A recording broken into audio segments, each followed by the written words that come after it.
All right. Good afternoon, everyone. I'm Brian Dixon, the interim director for the Center for Biomedical Informatics. I want to welcome all of you to our Regenstrief Education and Insight Learning Series session today. It's my pleasure to introduce our speakers. Again, welcome to those who are in the room and those who are online. Our speakers today are both part of the Center for Biomedical Informatics, so I'm delighted to introduce them to you. The first speaker, or one of the speakers, is are you, Jarod? You're going first. Okay, so Jarod Baker is going first. Jarod's a program manager within CBMI and has been with us for a long time. He's been specifically on the Regenstrief Merck collaborative project for multiple years. And also when we needed some interim help with our DCO role after Jennifer Williams left, he stepped up to co-lead that with Laura. So he's been an integral member of our team for a long time. The second speaker will be Dr. Paul Dexter. Paul is a hospitalist. He's been at Regenstrief for like 3 decades now.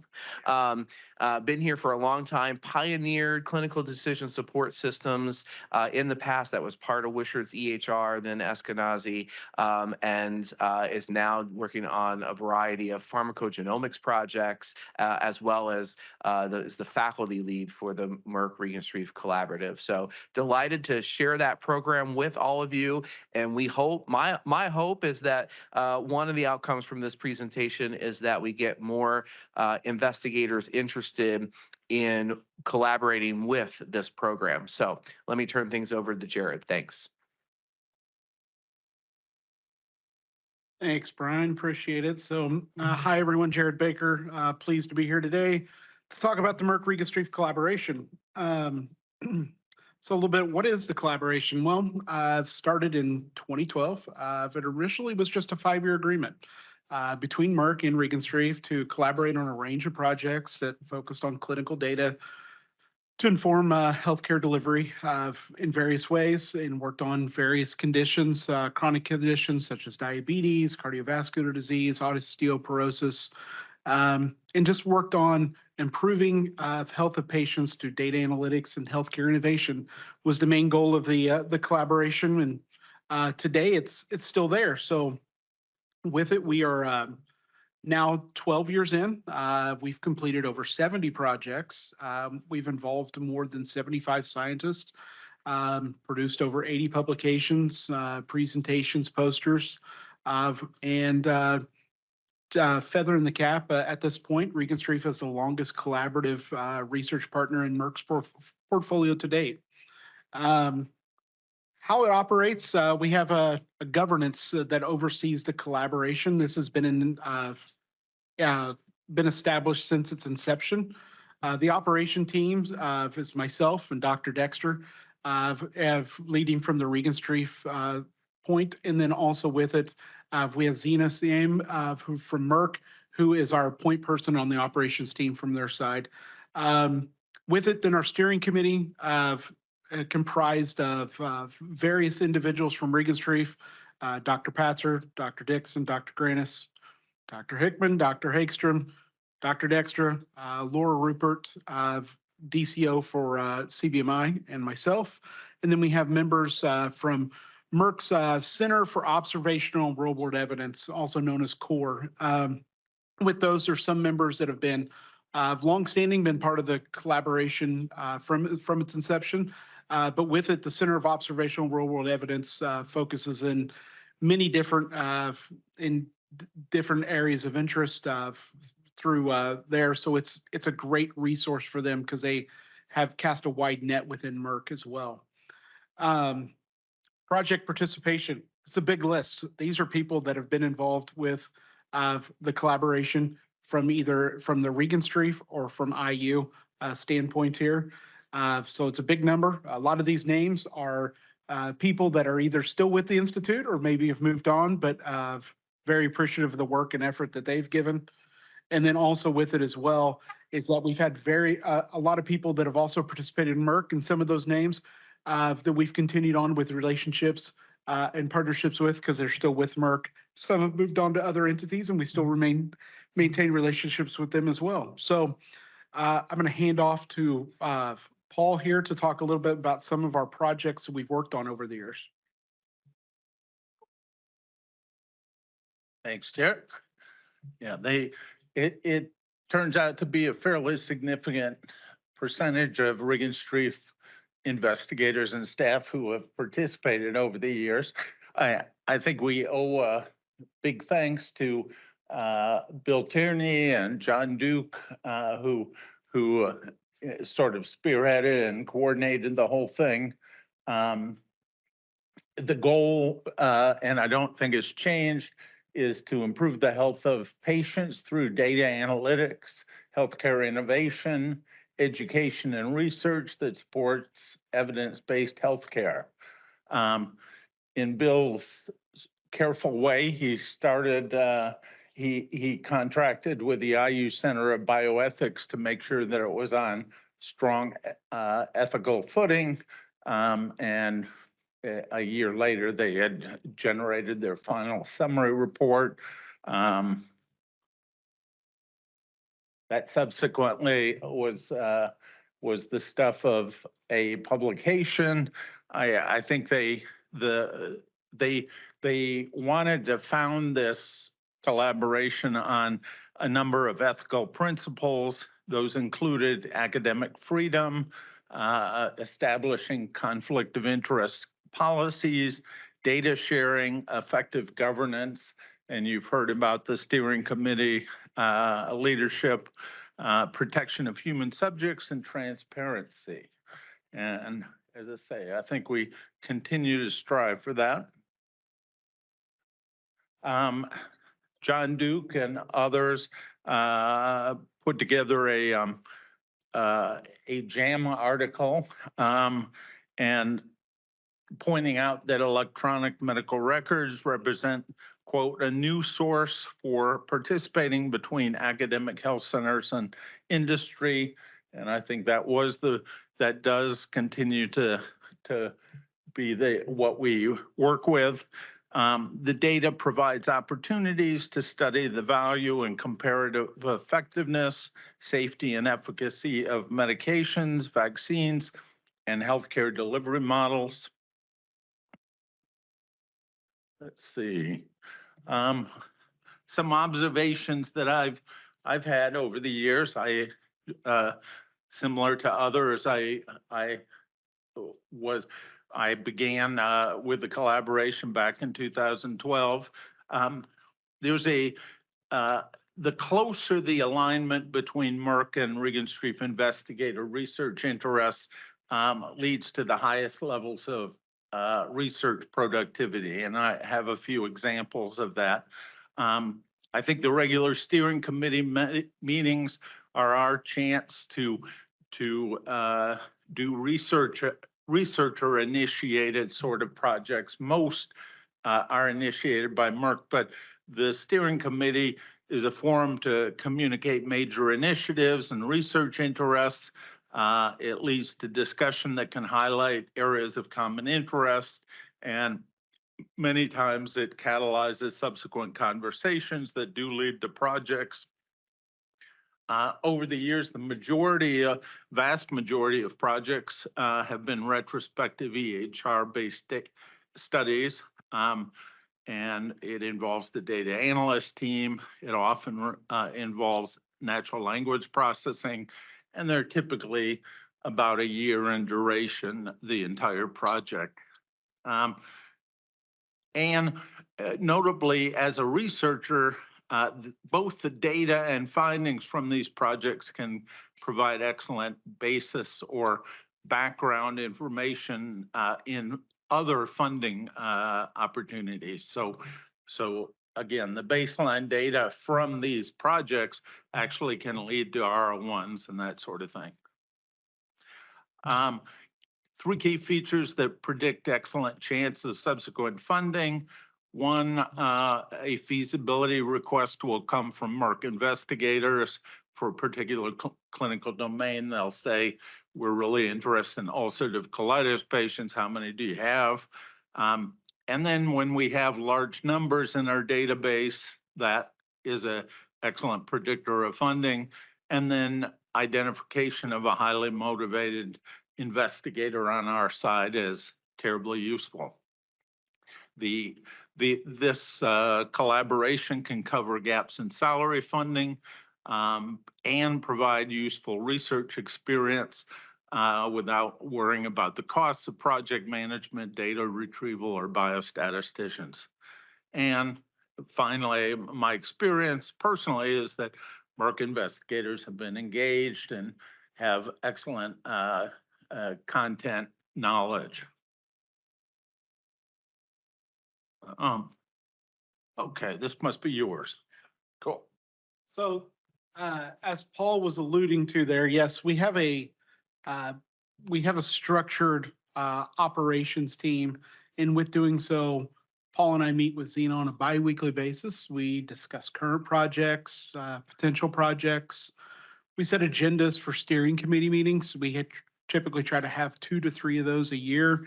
And then we talk more about the exploratory studies. So exploratory studies, as Paul mentioned in a previous slide, Merck provides in our collaborative agreement funding for us.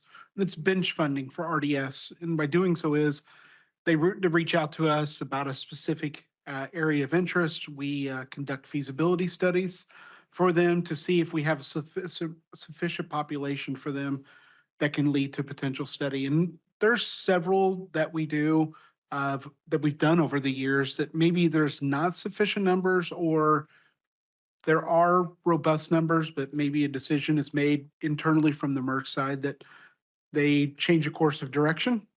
And that's perfectly fine. But here are some that we've done recently around breast cancer treatment patterns, kidney transplants, pulmonary hypertension, neural pain and associated opioid usage. That is actually transitioning into a study at this time to be launching here relatively soon.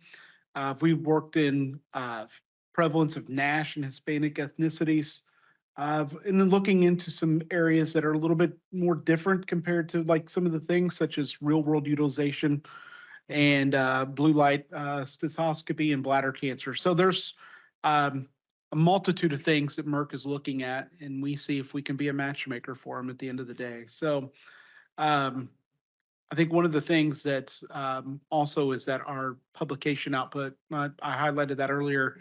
These are just a few of the areas that we've been able to present to. As you can see, we've kind of spanned the globe at the end of the day for some of our work that we've done in our outputs, ranging from locally within the United States, but traveling to Africa and to Spain and up into Canada as well, Portugal as well. Those are a few areas we've been able to, some of the work we've done. So I'll pass back over to Paul here. Here are a few more highlights of some of our recent projects that have been in some of these noted areas of where we've published and presented around the world. Yeah, I think the poster sessions are often a sort of fun part of the projects. They occur typically before the manuscript. Usually we have some prelim results, maybe not everything, but something compelling, and we have a pretty good acceptance rate on the projects. This is one of the examples, I think, of where there was strong alignment with investigator interests, and it led to multiple publications, poster sessions, that sort of thing. This was Mike Weiner took the lead on this.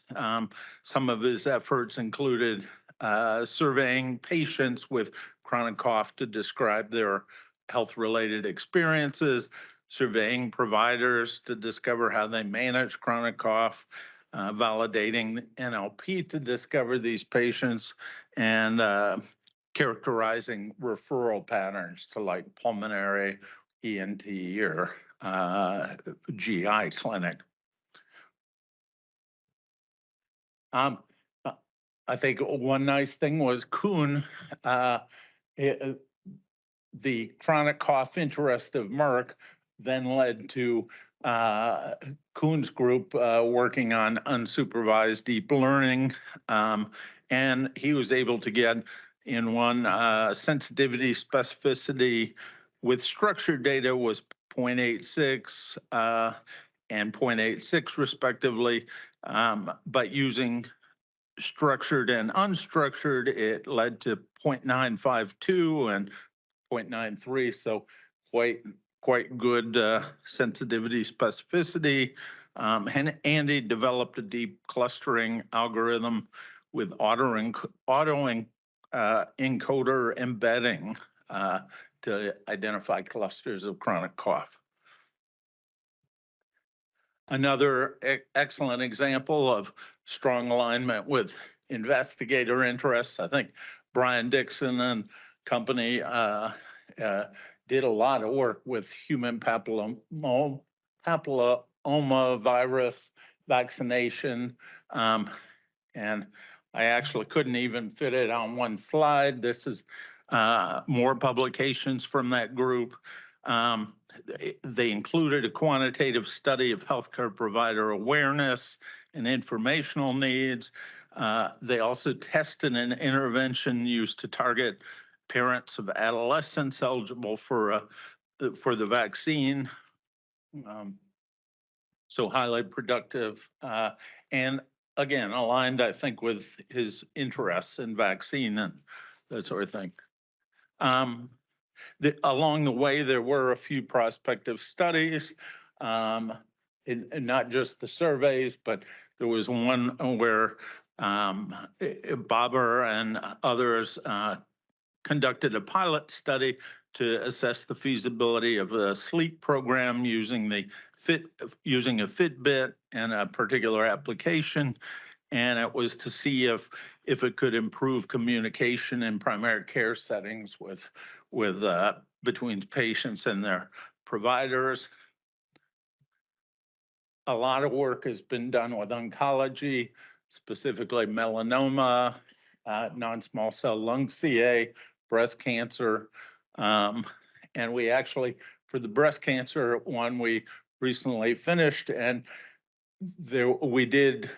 we basically established a cohort and took and peeled off biomarkers and something like 12 different domains of natural language processing, TNMs, scores or staging, and it was quite remarkable. Jonathan Cummins did a huge amount of work for that.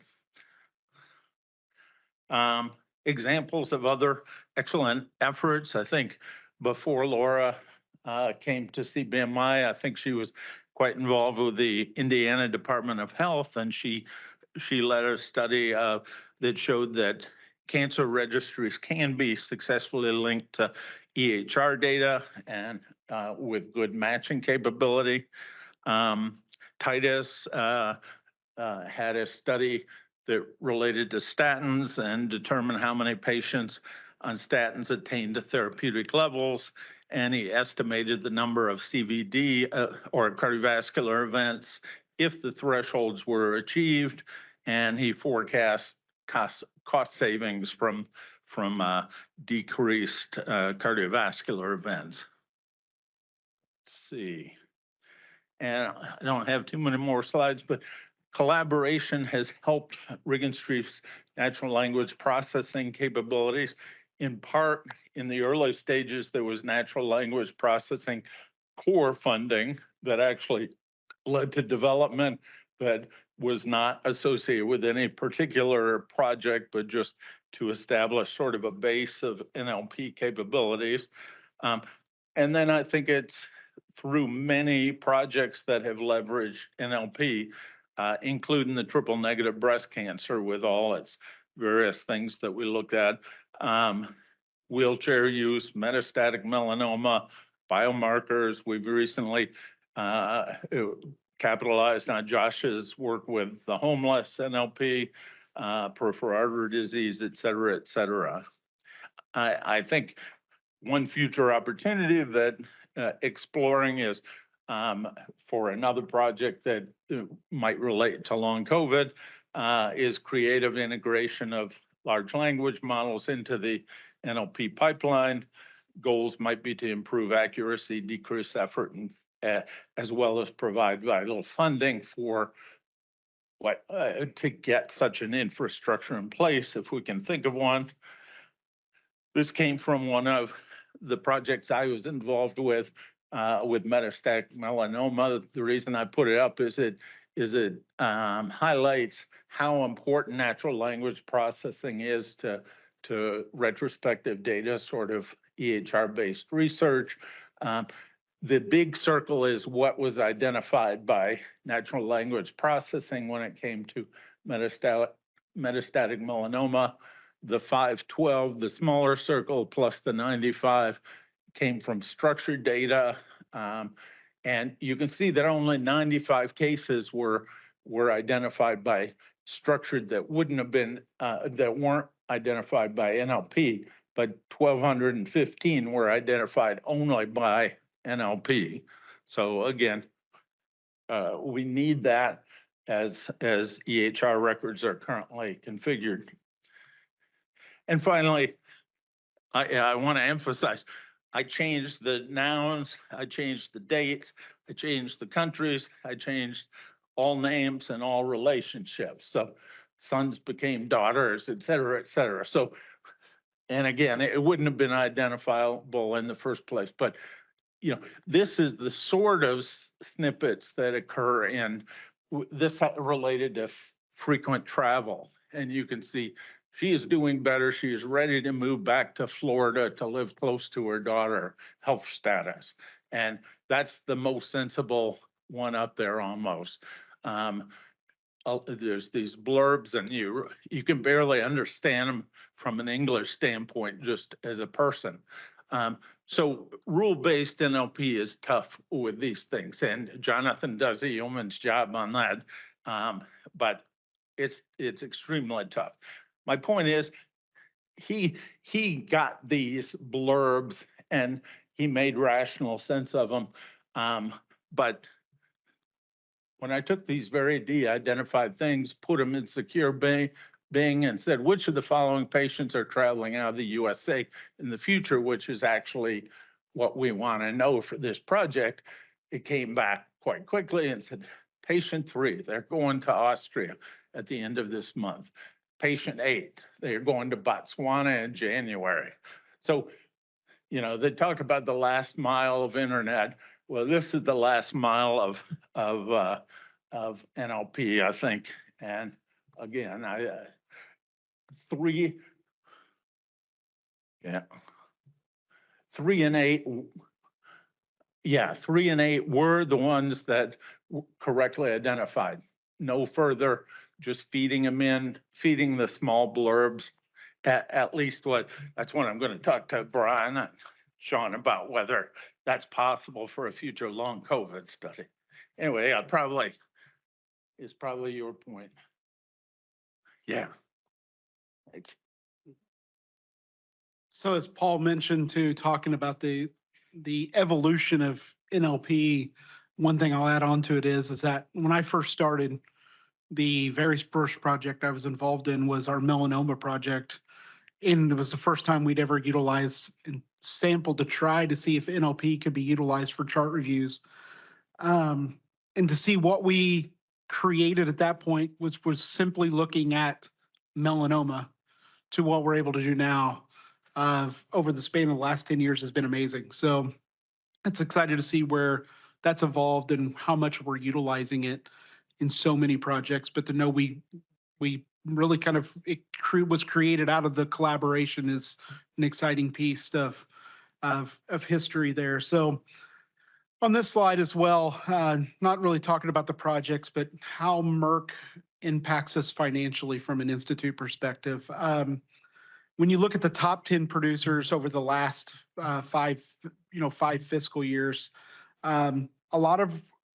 we know that with the Institute, a lot of our funding comes from federal entities and various grants, but Merck holds its own. So over the span of those 5 years, there was 13 projects and 3.8 million came into the Institute. So when you look at that list, there is no other commercial or industry partner that we're working with that's providing a a significant financial contribution that's impactful to the institute like Merck. So that's a nice piece. It's great to be able to know that we can work with entities, and the relationship that we've built with them over the years has been very helpful to get us to a point where we're at, where they can be recognized as well, and how they help the institute as a whole.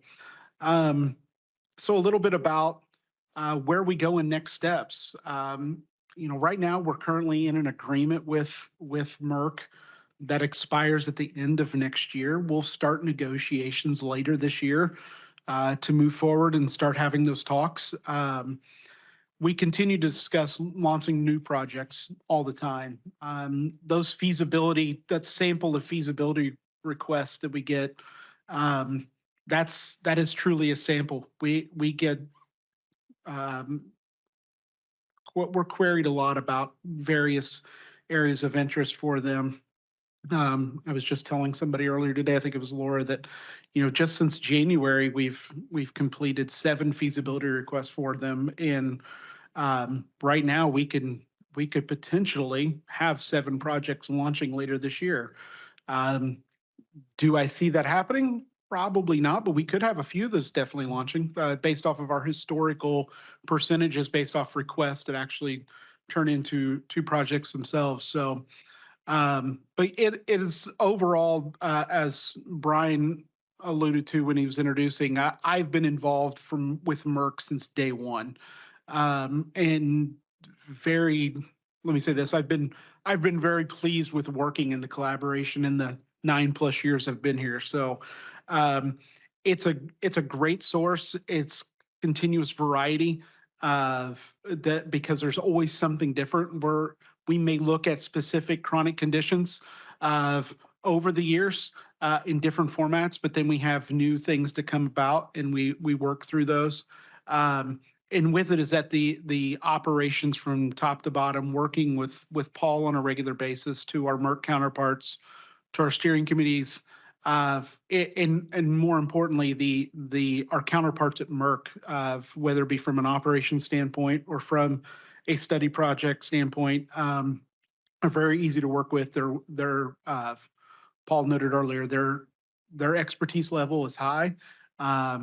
They love to work with us. They love to understand us. I always say it's interesting, the first time a faculty member from Merck joins us in a study, they're a little bit more inquisitive because they don't have a lot of familiarity around us. They've heard about us, but they don't know the true capabilities of what we provide. And it's always interesting to watch during the evolution of a project to see their eyes widen in the excitement that comes into them, as they work with us, because they see what the capabilities we provide. And that goes a lot to our side as well, being able to provide that from start to finish on a project. So, but yeah, I do see our partnership with Merck continuing, and with it is that we're always looking for faculty members who would have interest in serving on our projects.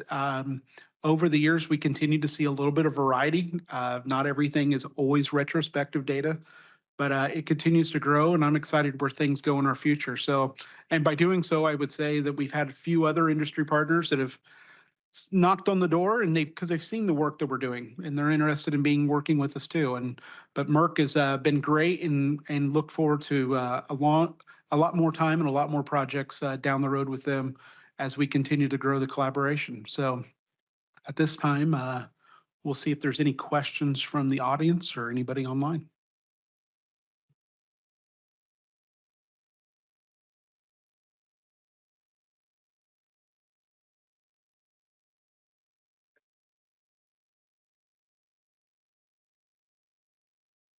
I always forget that I have to turn the mic on. Thanks, Jarod and Paul, for the presentation. Couple of things. One is you should probably let people know how to get in contact with you in case they're interested.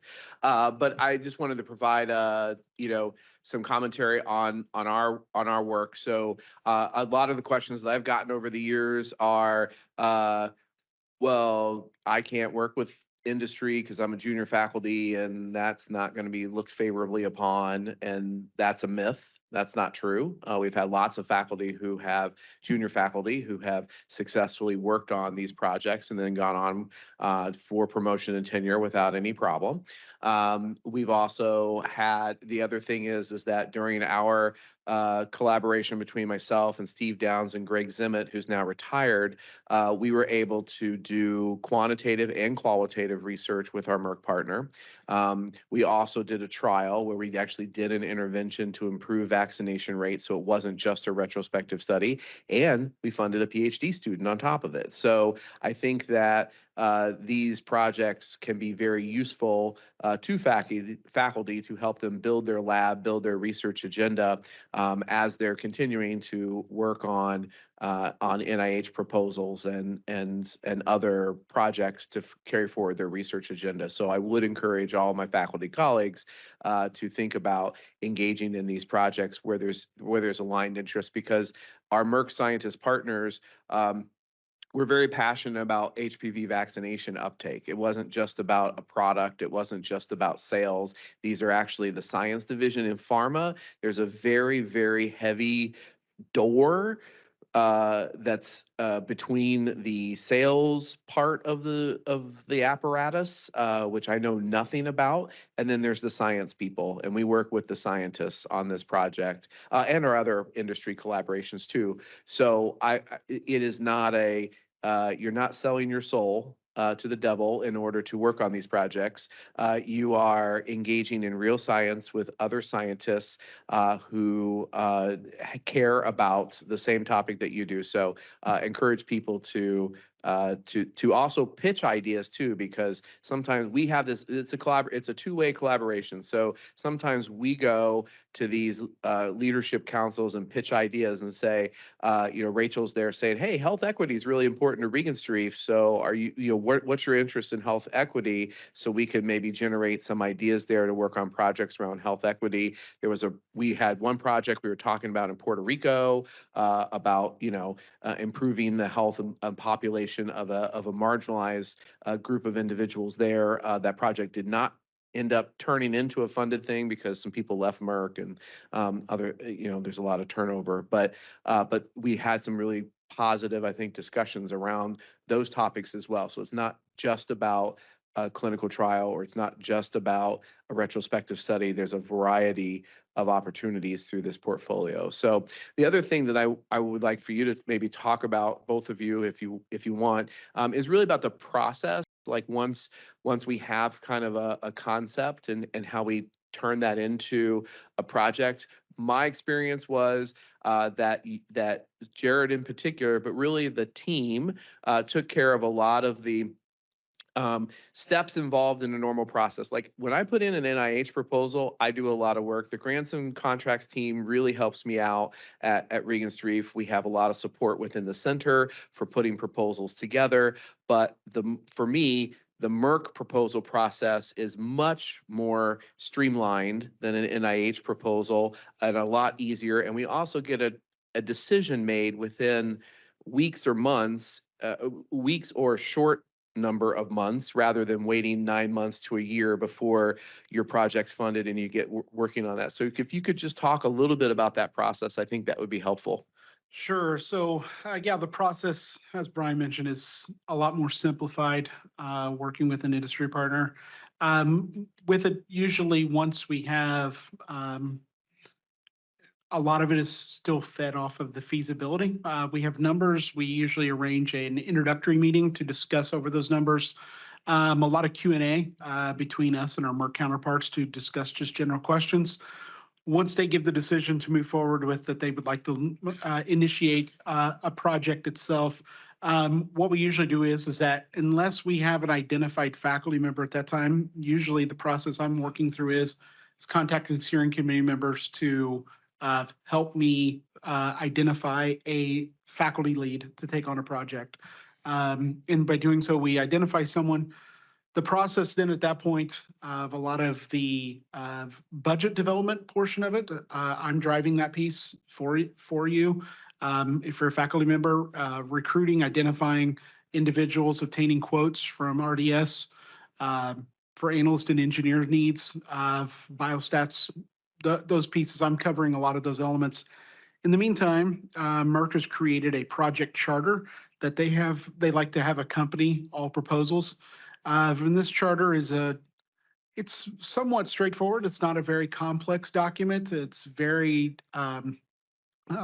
easy to read and easy to complete. And by doing so, usually you will work on completing that document, which talks more about the background, experimental plans, and just general logistics that associate with the projects, like meeting cadences and things like that, and how we're handling IP if generated and those types of items. And a lot of it goes back to, we can take some of those items and just refer it back to our collaborative agreement that we have with them. And then by doing so, the one other piece, and it's more of myself and grants and contracts sorting through, is the fair market value process. Merck now requires which a lot of industry partners do, a fair market value worksheet that basically associates all the efforts that are being compiled to it and how they're being disseminated amongst the various milestones that are creating the project. So with it, we usually, barring any unforeseen circumstances, you can initiate a project from the day they say a go. You could probably have that awarded usually in a 2-month turnaround time, because it takes about a month on our side, a month to review from their side, to finish contracting, and you're launching a project. So the process is smooth. It's a lot faster than from a federal standpoint. And that is the average turnaround time. So the process is not a huge lift. And to be honest with you, the other pieces too, the charter itself helps feed a lot into moving forward and developing a protocol. Because with it in this requirement, Merck requires a protocol to be approved from their side before we're submitting to IRB. So by doing so is that the charter just gives a lot of background information and core content that you can easily just plug and play into the development of the protocol, which is very helpful. So it's kind of a kickoff meeting without a kickoff meeting. Why teams still have them and project teams do. It just is a great way to kind of create this gateway for cohesiveness and communication to move forward in all the other necessary documents that you need to put in place before you launch a project. So. We have a question from online. Yes. They are curious if there will be more work being done with long COVID. I think we're going to be having some work in long COVID. Yeah. So yeah, we're definitely launching into it. And whoever this is, if they're being interested in working on a long COVID project, reach out to myself or Paul Dexter. So you can reach me. My email is bakerjar@regenstrief.org. So yeah. And then the second comment is, this is more generalized. Would it be possible to share the project overviews from some of the NIH-funded projects? I know this is generally available in Reporter, but sometimes hard to find unless you know the investigator. Okay. Are you talking about some of these that I'm assuming they're probably talking about the ones that we have done in Merck, and then they've rolled over a lot of that content, I'm assuming, based off the comment? That's what I'm assuming. So yeah, I guess reach out to Paul or myself and we can. You said NIH funded, or? It says NIH funded projects. My guess is that would be a Brian or Sean or somebody discussion, which is how available do we make project proposals available to the wider community? There's some IP sort of issues. The other thing that maybe, since you're up, Sean, there are other industry opportunities too. You've done stuff with long COVID, and there's other groups, and if people are interested, I think Merck RI collaboration has been an exemplar, the sort of forerunner, but there are an increasing number of other opportunities.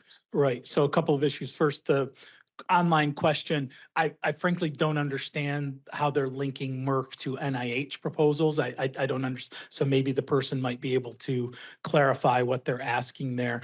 There are project summaries as Paul, or project proposals that Paul referred to. Not all proposals go to, bear fruit. They don't all become real projects. So I think the projects that have come to fruition and actually accomplished work, we should put together that list, that list of information for folks to be able to, and I know that Jarod, you're tracking that. So on the industry sponsored work, absolutely, we continue to be interested in that.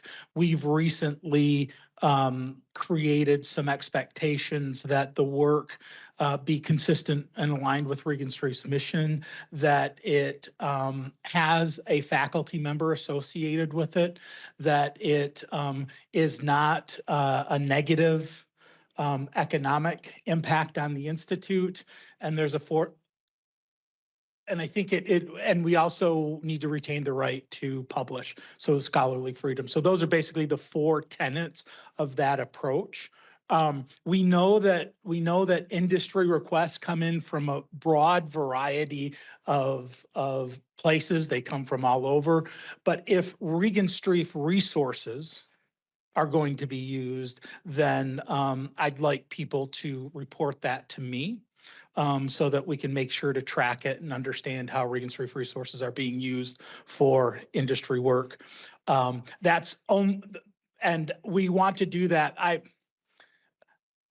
I recognize that creates a little bit of bureaucracy in sort of reporting, but believe me, it's only done with the intention of making sure that we are prioritizing. The more aware we are of these projects, the better those projects can be supported and strategized. As a faculty member, if you're approached by a commercial entity and for which they want to do consulting, that's a completely separate, and you're not using Regenstrief resources, that's a completely separate deal. As faculty at the university, we can do consulting, that is permitted. That's not what we're talking about here. We're talking about when industry is working with Regenstrief and using Regenstrief resources. Okay. And I think with it, Sean, as you noted, those 4 pillars, I think it's key to note is that a lot of those pillars were really built out of this collaboration. Yeah, absolutely. I mean, that's what drove these 4 pillars, because that's what we've been doing with Merck from day one. They have the strong interest in wanting to publish in scholarly outputs. They have an interest. They want to make sure that it aligns with what we're wishing to do. Merck has never pushed us from day one to do something we felt uncomfortable with. It's always a collaborative effort here. They may drive the notion of what the study is going to be focused on. However, they've never driven us in a manner to do, let me say it, bow to them at the end of the day. It's a joint collaborative effort. And with it is that we make sure that with it, they understand too, that we need to make sure this is economic feasible. They want to be a good steward to us.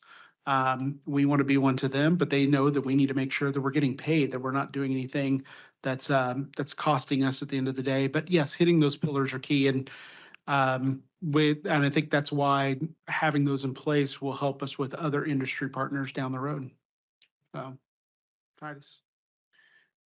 Yeah, thanks for the great presentation. 2 questions. You talked about the process of finding projects, which is kind of a, interactive interaction between us and Merck. So my first question is, are we maximizing the joint opportunities, or do you think there's more things we could investigate if we had more interface with them? So that's question number 1. And then question number 2, beyond that, there's obviously more pharma companies that we could work with. Are there any efforts to expand on what we've done so far? Yeah, the first question you asked was opportunities. I think the steering committees that are close to quarterly are our best opportunity. they changed their budgeting processes, and Jarod knows the details better, but they had sort of given us a lump sum and said, come up with 10 projects between the two groups. Later on, each department is responsible for their budgets. And so it's much more focused on, we do research in ulcerative colitis. How many patients you got? Can we start thinking about that? So those are the most ones that lead to the highest rates of success, rather than I'm an investigator, I have this interest. Are you interested? But the steering committees are where leadership gets involved, and they can be convinced, if the rationale is good, that we have common interests. Let's start thinking about this domain and make something of it. So those are good opportunities to, if we have particular research interests, we tell them about it. We find out their thoughts about whether there's something that can be obtained. So again, the steering committees are where the best people, the best leaders are in the room. Your second question related to? Other former companies, I know we've had collaborations with some of the others, but they haven't been as durable. Yeah. But, we are surrounded by pharma companies who we don't work with, My sense, and I could be wrong, is that those typically are sort of consolidated by Sean, and he's most cognizant of whatever opportunities there are when it comes to the database. And he's, as he pointed out, he's trying to route them through. So I don't personally, I'm peripherally aware of a couple that have come along. And I'll just add to it is that what Paul was alluding to, yeah, we used to have like a true like sit down, like matchmaker sessions, like trying to find like, hey, there's someone from Regenstrief that has interest in topic A. Well, there's somebody at Merck as well. How about we kind of join them together? And we have kind of gotten away from it, but it's not saying it's not. It's buried and can never be revisited. I think we would definitely want to throw ideas out to Merck if we have them that we think that we value, and to see if it's something that's a mutual interest to them. The second piece is about like next steps. Titus, yes, we are working on trying to explore other potential partnerships. Things are in the works right now on that. Probably more information will be coming out somewhat relatively soon to how we're going to be working on that type of advertisement to those that haven't reached out to us yet. So. And I'd say that sounds like a great idea, that matchmaking type thing. If we can, going through the steering committee, if we can sort of make the case, and they believe it, that the EHR data is a highly untapped resource, and then we could propose a matchmaking sort of subsequent discussions and get researchers on both sides to say what their interests are, and that might work well. Yeah.